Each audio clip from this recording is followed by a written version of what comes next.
Engineer Gold Mines is focused on the exploration and development of the historic high-grade Engineer Gold Mine situated 32 kilometers southwest of Atlan, British Columbia. Engineer Gold Mines is fully permitted for surface and underground exploration with the drill program now underway. Engineer Gold Mines Limited trades on the TSX Venture Exchange, symbol EAU. For more information, please visit us at engineergoldmines.com. You're listening to HowStreet.com radio, available online at TalkDigitalNetwork.com. Welcome to HowStreet.com radio, the online source for market opinions. Here is Jim Goddard. My guest is Stewart Muir, Executive Director of the ResourceWorks Society. His website, resourceworks.com. You can find him on Twitter at SJMuir. Welcome back to the show. Thanks, Jim. Stewart, how is your task force on getting the economy going again? What's it called and what kind of a response are you getting to it?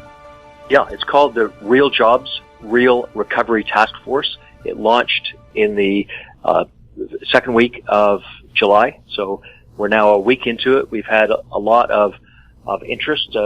People in the media are hearing our messages. What we want to talk about is how Canada can have an economic recovery from the current pandemic problem that recognizes where the engines of the economy are. They come to a great extent from natural resources supported by construction and manufacturing.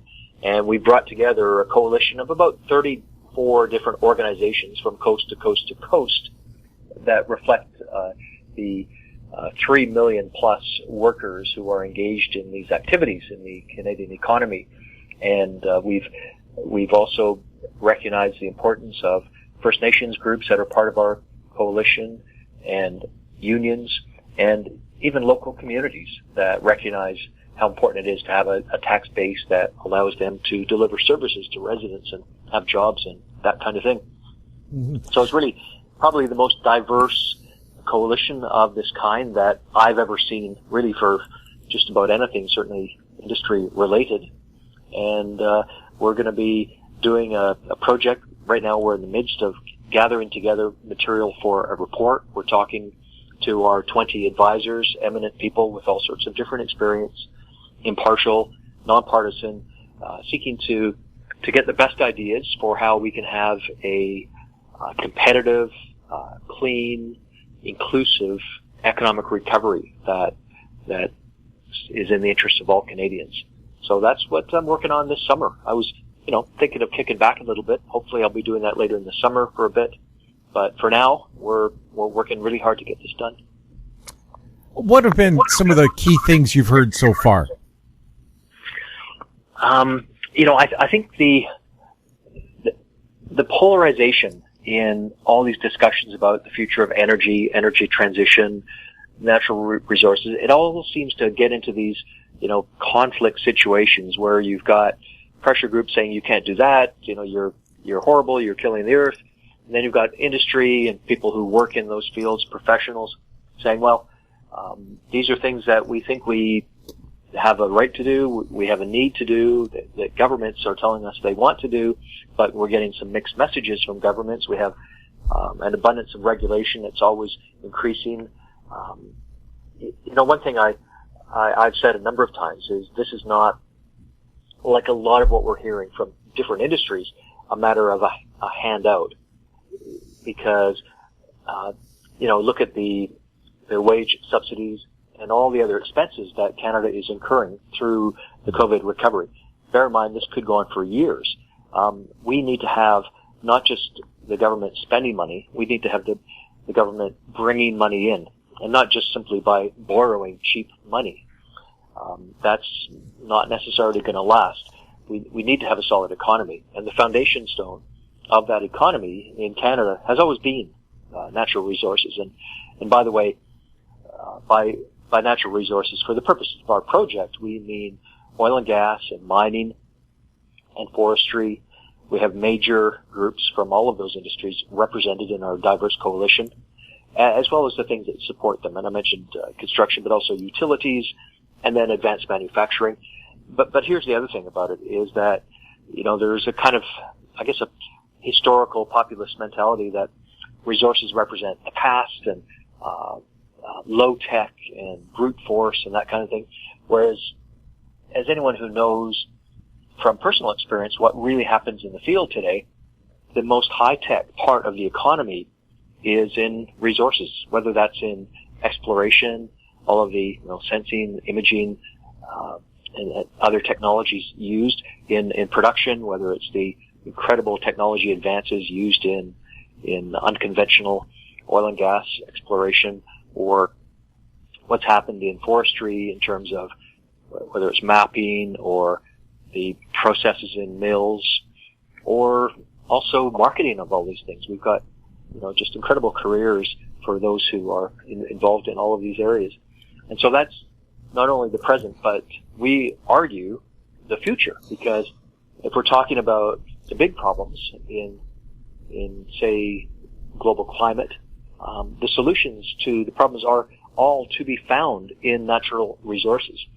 And that runs counter to, I think, a lot of the pressure group's narrative, which is that the only way to solve the problems of the world is to get away from these old things. Well, the fact is there's going to be more people on the planet consuming more things. How do we make sure that is served responsibly? And so we need to be talking about things like hydrogen. We need to be talking more about nuclear. We need to look at big hydro as a solution. And Jim, have you noticed that all of these things are opposed by a lot of the environmental groups? They don't want to see nuclear. They don't want to have industrial scale hydrogen. It has to be boutique hydrogen that's produced by wind turbines if it's to be, acceptable. And when it comes to big hydro, well, we know how difficult it was for even just one dam, Site C in BC here, to get going to where it is. We also have a lot of environmentalists who, on the one hand, they're saying you need to get away from coal-fired electricity because that creates a lot of pollution, but they absolutely refuse to acknowledge that liquefied natural gas, LNG from natural gas, is the proven way that countries like the United States are lowering their carbon footprint. And in Asia, those economies, they desperately want LNG for the same reason. And yet you've got all these activist groups that are saying, no, you can't have LNG. So no LNG, no nuclear, no industrial hydrogen. What possible solutions are there, if not ones that come from natural resources? So that's one of the things. I mean, that's my opinion here, and I don't want to run ahead of what the council. Well, I look at one of those giant wind turbines. How much steel and copper and aluminum goes into one of those? Well, yeah. I mean, they're like a small high-rise. Well, they are, and they have a working life after which they have to be scrapped and replaced. And we don't often consider the impacts on bird life and things like that. And over time, these technologies will improve. I mean, it's a given. When we look at solar, you often hear that the efficiency of photovoltaic cells is improving, and that's definitely true. It will bring possibly unpredictable or unexpected improvements and dividends in future. We don't necessarily know what those are, nor do we know whether even at that future level of productivity it will be enough to replace the stored chemical energy that you find in hydrocarbons. The thing about reliability and cost, when you're dealing with, say, people who live in a cold climate, they need to be able to start that car. They need to be able to live in a warm home. They don't want to freeze to death. That's a real issue in Canada. It's more of an academic issue in a lot of countries in the world where they just don't know what it's like to have these dependencies on reliability. Well, sometimes I think even though Ottawa is kind of a cold city, the politicians there forget that Canada is the coldest climate in the world. Well, yes, that's an irony. I think it's one of the things. There has been a lot of social friction around these issues because I think when you say have a pipeline like the Trans Mountain, we've been watching that thing develop over the course of 2 world wars equivalent. That's how long it's taken to get this far, and it's not even finished yet. What an enormous amount of time. what if we had been spending all this time to be talking about, okay, how are we going to put the benefits of having this pipeline to use so that everyone wins? How do we talk about transferring the technology that comes from a massive infrastructure project to other things that we can improve? Instead, it seems to be reduced to these conflict, transactional negotiations of defeat, that serve no one, really. And at the same time as there are actions to prevent Canada from doing these things in other parts of the world, be it, say, the Arctic. I mean, take the Arctic as an example, because there's news developments. We'll talk about how Canada is being beaten to the Arctic when our report continues right after this. Cypress Development Corp is developing a world-class lithium resource in the heart of Clayton Valley, Nevada. The size of the resource makes the Clayton Valley project a premier asset with the potential to impact the future of lithium supply. Cypress Development Corp trades on the TSX Venture Exchange, symbol CYP, the OTCQB, symbol CYDVF, and on Frankfurt, symbol C1Z1. For more information, please visit our website, cypressdevelopmentcorp.com. Media recognition from Bloomberg, Reuters, Recycling Trade Publications. Patented process for 100% recovery of critical metals, including cobalt, lithium, nickel, manganese, aluminum. American Manganese is focused on recycling lithium-ion batteries for electric vehicles. American Manganese trades on the TSX Venture, AMY, the US, AMYZF, and Frankfurt 2AM. For more information, visit AmericanManganeseInc.com or phone me, Larry Ray, at 778-574-4444. Welcome back. We're speaking with Stewart Muir. Stewart, we hear people scream all the time, why can't Canada be green like Norway? Well, what's Norway doing right now? Well, Norway is busy exploring in the Arctic. They've granted something like 135 leases for oil and gas exploration.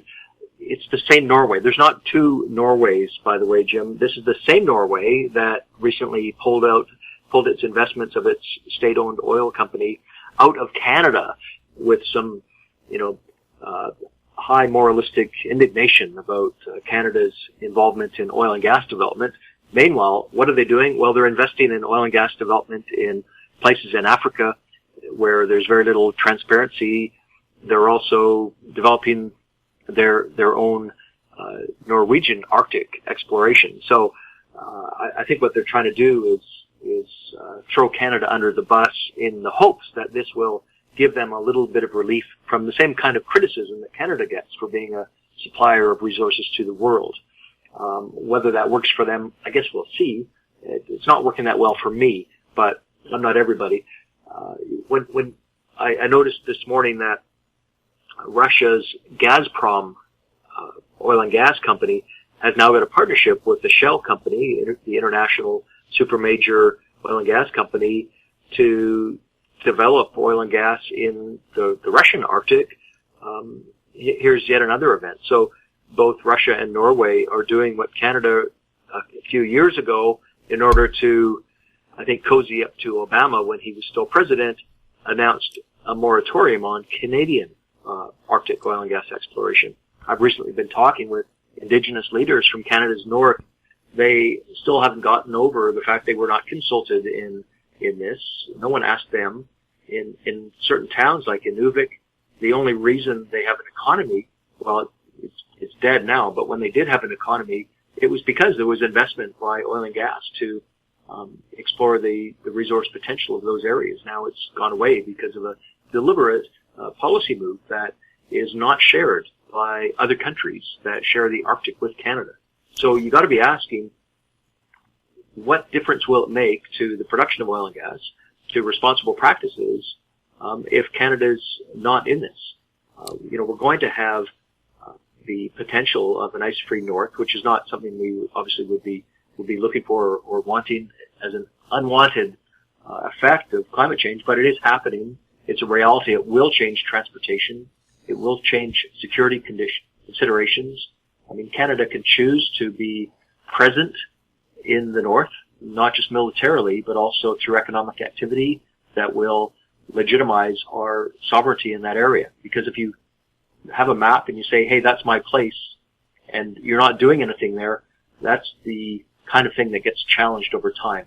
So if we're not there to have people and activity there, that's not a strong factor for sovereignty. Something to be thinking about over the longer term, not this year or next year. But these are things that you have to plan for, and we have enormous opportunities right now. Northwest Territories is looking at a declining economic future because there's no major mines coming along to replace the fantastic diamond mines that have brought prosperity. If you go to Yellowknife, those who've been there know that it's a lively, dynamic place, despite relative small scale and remote location. It's really a great place to go to because mining, especially diamond mining, has brought the prosperity to it. And people up there would like to continue that. But right now, there's been a real shortage of opportunities. So that's one region of Canada.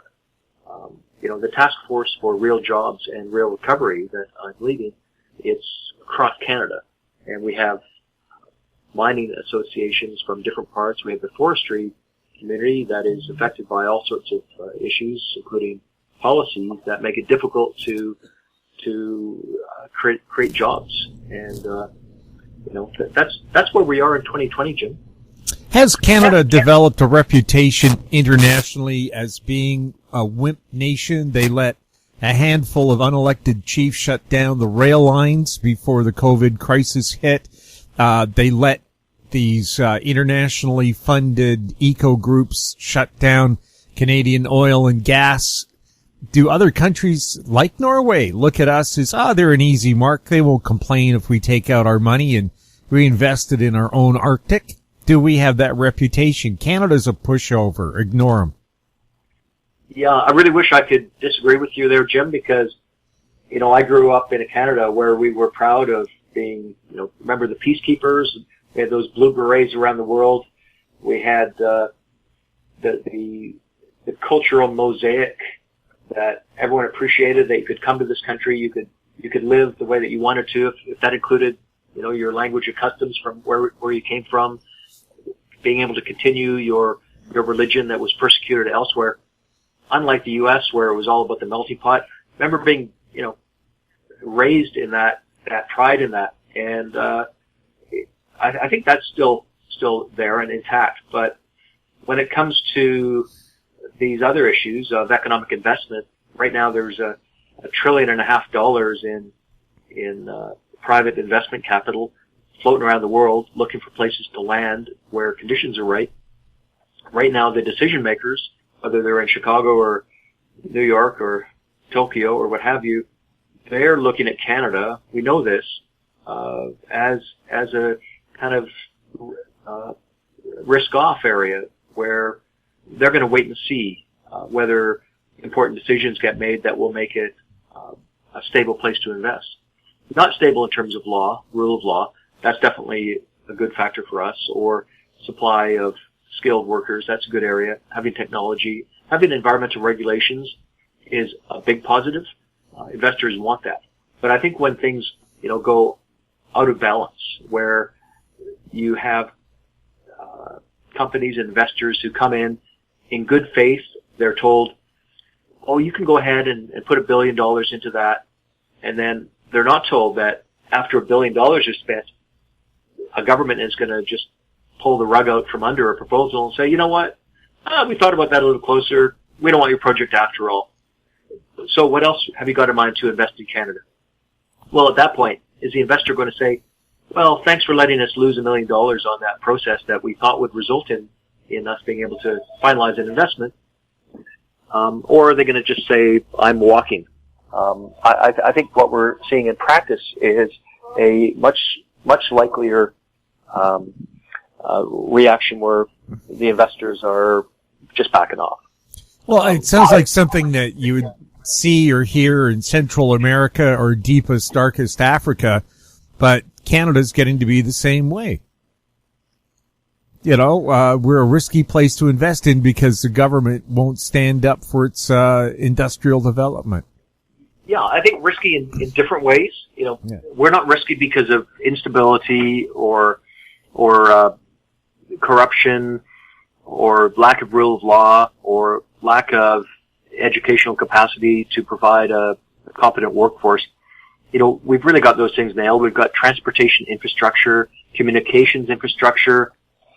We have, on the governance side, in terms of accountability, not just the legal systems of the courts that allow contracts to be made and protected, but also the effectiveness of all levels of government. We have advances that no other country on the planet has brought forward with Indigenous legislation. I'm not arguing that it's solved all of the problems of Indigenous Canada, but we're certainly moving in the right direction and more quickly than most places. So by almost every metric, Canada is the investment model that any country in the world could look to. And yet what's happened is we've created a perception that you can't rely on good faith business and engagement in approval processes to result in the sought outcome. And I know that Finance Minister Bill Morneau has been asked about this and confronted about it, and he just smiles and says, no, that's not true. But you're on the real side. Again, when you're in government, it seems like everything's theories and myths rather than real statistics and facts. You have the stats, you have the facts, you have the contacts with industry. What's their feeling? Does Ottawa have their backs? Well, I think those in industry, they always have to maintain relationships with the civil service, with the regulators, and so, I don't think it's seen as a good idea to be out there picking fights. I'm not representative of any one industry or any company. At ResourceWorks, we've created a big tent movement that, first of all, represents communities and workers. Sometimes those who look at us think we're just lobbyists for some companies, which is not the case at all. We're here for communities, and what we see is that the benefits of resource activity for workers, for communities, for governments is just so high it's off the charts. And Stewart, we'll talk about those benefits when we come back right after this. Avon Resources Limited is a gold exploration company with significant projects in British Columbia and the Yukon, trading on the TSX Venture Exchange, symbol ABN, and the OTCQB, symbol ABNAF. Surrounded by world-class gold deposits and mines, Avon's 23,000 hectares Forest Kerr Gold Project is located in the heart of the Golden Triangle in northwestern BC. For more information, visit us at avonresources.com. Don't miss out. Stay informed. Receive the HowStreet.com weekly recap with thought-provoking podcasts, radio, and articles delivered to your inbox. Sign up for the HowStreet.com weekly recap on our homepage at HowStreet.com. Welcome back. We're speaking with Stewart Muir. Stewart, just before the break, you were saying natural resource development is such a big money maker, not just for private industry and individuals, but for the nation as a whole. Can you give us some examples? Well, there's a new study that's come out from the Business Council of British Columbia looking at the question of what are BC's highest value-added sectors.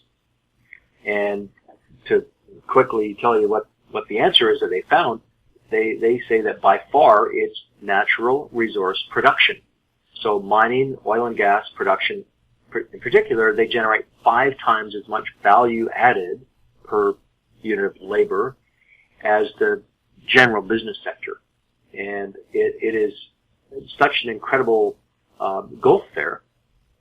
It is, I think, because it's open to international competition. It's driven by international competition. So it makes the sector globally nimble, and they invest in skills training, advanced technologies, the economies of scale that you need, transportation and shipping, things like that. That's why they've created this incredible level of productivity. To compare, if you say you take resources, it equates to $248 of GDP added for every hour that every worker in that sector works, compared to, let's say, finance, insurance, those create $80. Now that's a very good outcome because it's above quite a few others. I mean, if you look at arts, entertainment, and recreation, I don't want to knock them, but it's just a simple fact that they create $26 per hour of GDP. We need to have that in the economy, and I think the beauty of this is that because we have these outperforming sectors, it balances out the fact that not every sector is as productive, and so we can have the room to support all of these activities, whether it's the example of the arts, but also healthcare and things, education, high social priorities, but very costly, and not necessarily ones that directly in and of themselves create a GDP impact. Of course, we need healthy, educated workers to be able to have the benefits of natural resources. So it's all tied together. Didn't oil and gas workers produce the highest value for hour per worked? Oh yeah, I mean if you said take natural resources as a category, unpack it into its constituent parts, there's an astonishing fact here, which is, okay, you take, say, gold and silver ore mining, that produces $367 per hour worked. That's pretty good. If you look at copper, nickel, lead, that's at $176. So that's still about, 7 times the average, Starbucks barista. But then you take oil and gas extraction, it's $1,378 an hour. That's $1,400 an hour rounded up by one person out there on a drilling rig or at a gas pipeline, what have you. That's so far beyond. It's 26 times higher than the average business GDP business sector.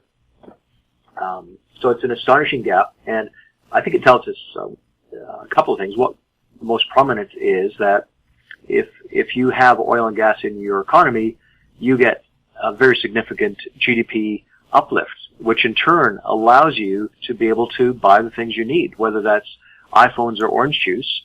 We have an ability to import and pay for things we don't make ourselves. How can people find out more about your Real Recovery, Real Jobs task force? I'll quickly tell you what our plan is.